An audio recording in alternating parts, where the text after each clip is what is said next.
Sakhi, the House of Kanchi Weaves, Telangana, Andhra Pradesh.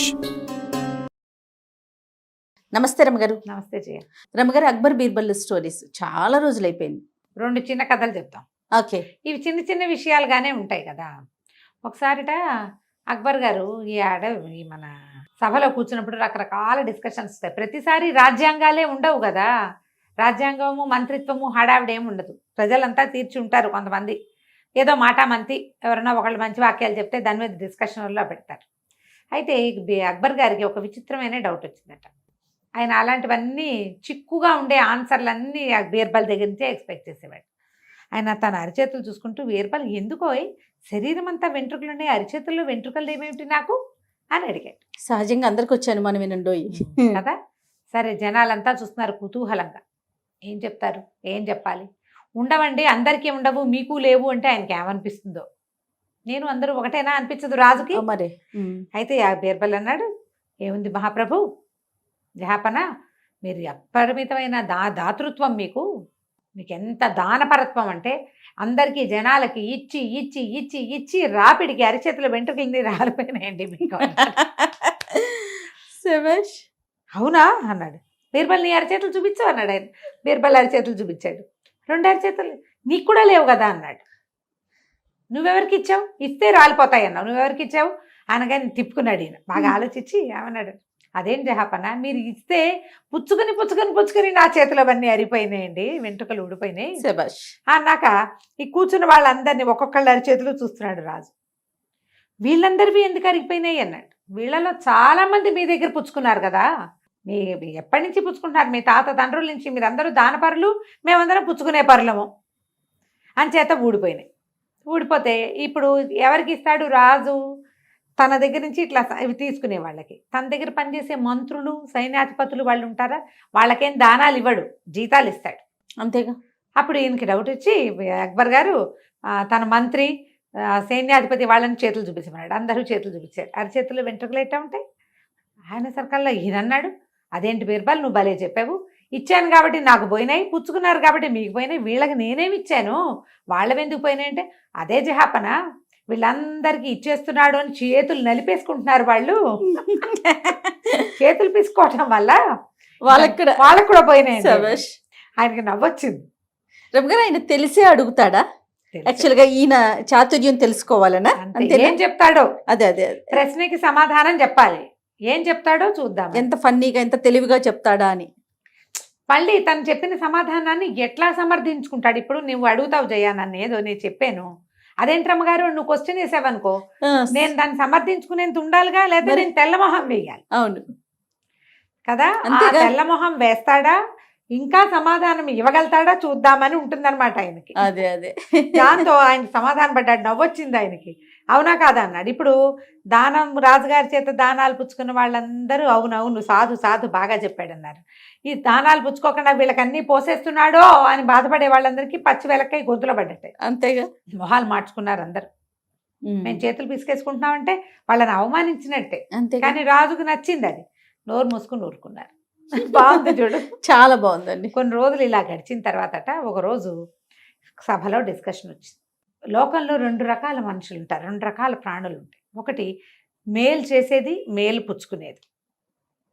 మేలు చేసేవాడు అంటే ఎవరికైనా సహాయం చేసేవాడు ఎప్పుడు ఒకేలా ఉంటాడు. మేలు మరిచిన వాళ్ళు, మేలు మరవని వాళ్ళు ఇద్దరు. ఎవరు మేలు మరుస్తారు, ఎవరు మేలు చేసిన మేలు మర్చిపోని వాళ్ళు ఉంటారు. నేను నువ్వు అంటే నువ్వు నా దగ్గర మర్చిపోతావు, నేను నీ దగ్గర మర్చిపోతావు, ఏదో అవుతుంది. అప్పుడు ఈయన బీర్బల్ తోటి ఏం చెప్పాడంటే, ఇంత డిస్కషన్ అయ్యాక, బీర్బల్ నువ్వు చెప్పాలి నాకు సమాధానం. రేపు సభకి ఒక మేలు మరిచిన పరిచయ ప్రాణిని, ఒక మేలు మరవని ప్రాణిని తీసుకొచ్చి చూపించు నాకు అని చాలా గట్టిగా చెప్పాడు. అది నన్ను చూపించి నన్ను సమాధానపరచకపోతే నీ తల ఉండదు లాంటి సౌండ్ ఇచ్చాడు. అందరూ ఆశ్చర్యపోయారు. అయ్యి బాబోయ్ అన్న అనుకున్నారు. బీర్బల్ మీద ఆసక్తి ఉండి, ఆయన చెప్పే సమాధానాలు నచ్చి, ఆయన ధర్మపరత్వం నచ్చి, ఆయన తెలివి మీద అవగాహన ఉండి, ఆయన సమయస్ఫూర్తి అంటే ఆసక్తి ఉన్న వాళ్ళందరూ అమ్మో బీర్బల్ గారు దొరికేశాడే, 2 జీవుల్ని, 2 మనుషుల్ని తెచ్చి చూపించాలి ఇప్పుడు వాడు, అమ్మో దొరికాడు అనుకున్నారు. ఎప్పుడు ఎవరైతే బీర్బల్ మీద మంటగా ఉంటుంది ఈ సహచర వర్గం రాజుగారి సహచరులు ఉంటారు కదా మంత్రులు, వాళ్ళందరికీ మాయరోగం కుదిరింది, రేపు వీడి తల ఎగిరిపోతుంది, పీడా పోతుంది, వీడితో చచ్చిపోతున్నాం మనం, అన్నిటికీ సర్కాస్టిక్గా మాట్లాడి ఇరక పెడుతుంటాడు మన అని చెప్పి వాళ్ళన్న రోగం కుదిరింది, ఇప్పుడు ఏం చేస్తాడో చూద్దాం అనుకున్నారు. బీర్బల్కి కూడా అర్థం కాల, అట్లా ఎట్లా చెప్తాం. ఆయన తల దించుకుని వెళ్ళిపోయాడు. ఇంటికి వెళ్ళాడు. కూతురు ఉంది ఇంట్లో, భలే తెలివిగలదు అమ్మాయి, బీర్బల్ గారి కూతురు. అప్పుడప్పుడు కొన్ని కథల్లో కనపడుతుంటుంది. పిల్ల అన్నం వడ్డించింది, నిదానంగా తింటున్నాడు. ఏదో ఆలోచనలో పడ్డావు అంది. అదేనమ్మా ఇవాళ జహాపనా సభలో ఏదో చెప్పారు, దాన్ని ఎట్లా సమాధానపరచాలా అని చూస్తానంటే ఏమడిగాడో చెప్పు. ఏమడిగాడంటే ఆయన మేలు మరిచే మనిషిని ఒకడిని, మేలు మరవని మనిషిని ఒకడిని చూపించమన్నాడమ్మా, 2 జీవాల్ని చూపించమన్నాడంటే ఇందులో పెద్ద ఆలోచించడానికి ఏముంది నాన్న, రేపు పొద్దున్న తీసుకెళ్తూ కానీ నేను చెప్తాగా అంది. ఆయన కూతురు మీద నమ్మకంతో ప్రశాంతంగా నిద్రపోయాడు. మర్నాడు పొద్దున కూతురు చెప్పింది, మీ అల్లుడిని వెంట పెట్టుకెళ్ళి నాన్న, మన వాకిట్లో కుక్క ఉంది కదా, దాన్ని కూడా మెడకో తాడు కట్టిస్తాను, దాన్ని కూడా మోసుకెళ్ళు అని చెప్పింది. ఈయన మర్నాడు ఆ రోజు పొద్దున తన అల్లుడిని వెంట పెట్టుకెళ్ళాడు. అక్కడి నుంచి కుక్కను కూడా తీసుకెళ్ళాడు. లోపలికి వెళ్ళారు. అల్లుడు పక్కన అవతల కుర్చీలలో కూర్చున్నాడు. బీర్బల్ వాళ్ళు కుర్చీల లైన్ వేరు, ఇట్లా చూడ్డానికి వచ్చిన వాళ్ళ లైన్ వేరు. కుక్కను అల్లుడి దగ్గరే కూర్చోబెట్టారు. సరే అక్బర్ పాదుషా లోపలికి వచ్చాడు. మర్చిపోయాడు అనుకున్నారు. ఆయన కాసేపు పిష్టా గోష్ఠి అవి ఇవి కబుర్లు చెప్పిన తర్వాత, బీర్బల్ నేను మీకు ఒక ప్రశ్న వేశాను, మీరు వాళ్ళు ఎవరిని చూపిస్తున్నారు నాకు అన్నాడు. అనేసరికి తీసుకొచ్చాను ప్రభు, ఇదిగోండి అని అల్లుడు గారు ముందుకు రండి అని. ఈయన ఉన్నారండి అల్లుడు గారు, నా ప్రాణం ఇచ్చేసినా సరే సాటిస్ఫై అవ్వడు, ఎన్ని మేళ్ళు చేసినా ఎంత సహాయం చేసినా నాకేం చేసావు అంటాడు. మేలు మరిచే జాతి ఈయన. అక్కడి నుంచి కుక్క ఉంది చూడండి, దానికి ఒక్క బ్రెడ్ ముక్క వెళ్ళే దారిలో మన చేతితో పడేసామా చాలు, అది మాత్రం చచ్చినా మర్చిపోదు. ఆ బ్రెడ్ ముక్క పెట్టిన వాడిని చూసి తోకాడిచి వాడి దగ్గరికి వెళ్ళి నుంచుంటుంది. వాడి మీద ఏదైనా వాడి కింద పడిపోతే కుయ్యో మొర్రో ఉంటుంది, వాడి పక్కన కూర్చొని ఏడుస్తుంది.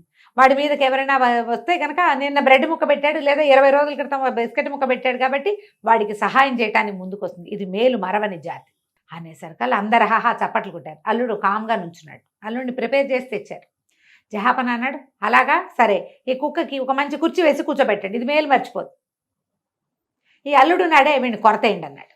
అనేసరికి సభలో అందరు నిర్కాంతిపోయారు. ఇప్పుడు బీర్బల్ గారి అల్లుడు కొరతేస్తే పిల్ల ఆయన కూతురు, బీర్బల్ హిందువు, కూతురికి పునర్వివాహాలు లేవు, అల్లుడు అయిపోతాడు. అయితే ఈయన అన్నాడు బీర్బల్, తప్పకుండా ప్రభు, మీరు ఒకింటల్లుడే నేను ఒకింటల్లుడే, మరి అయితే అల్లుళ్ళందరినీ కొరతేయాలంటే మీరు నేను కూడా ఒకింటి అల్లుళ్ళమే, అల్లుడు జాతిని తీసేయాలి అనగానే ఆయన నవ్వొచ్చింది. మీ అల్లుడిని కొరతేస్తానంటే కుదరదు, అల్లుడు అనేవాడు అని ఉంటే నా కోసం ఏం చేశారు, మీ అమ్మాయికి చేసుకున్నారు మీరంటాడు. అంతేగాని తాము ఎత్తు ధనం ధారపోసిన అల్లుళ్ళు సాటిస్ఫై కారు. బాగుంది, ఇది పాయింట్ కరెక్టే కదా. ఇప్పుడు ఇందులో ఎవరిని తీస్తాం, మీ నాన్న ఒకింటల్లుడే, మీ ఆయన ఒకింటల్లుడే, మా నాన్న మా ఆయన నా కొడుకు ఎవరైనా సరే తప్పదు, అల్లుళ్ళు అవ్వాల్సిందే కదా. భలే తెలివిగలవాడండి, చాలా తెలివి. ఈ పాయింట్ చెప్పాక ఇక ఆయన సంతోషించాడు. ఇలాంటి మరిన్ని కథల్ని ఇంకెప్పుడైనా చెప్పుకుందాం. 2 చిట్టి కథలు చెప్పాను ఇప్పుడు నేను. చాలా బాగుంది. నమస్తే. నమస్తే.